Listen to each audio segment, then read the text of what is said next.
டாக்கியோட owner மாதிரியே feel பண்றேன். அந்த டாக்கி ரொம்ப பயங்கரமா இருக்கே.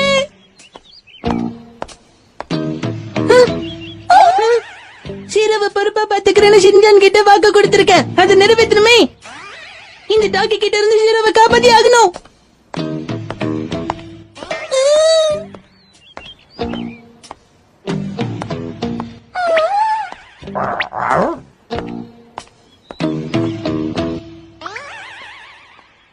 அது உன் தோஸ்தா? ஒரு நிமிஷம் நான் எவ்வளவு பயந்துட்டேன் தெரியுமா? ஷீரோ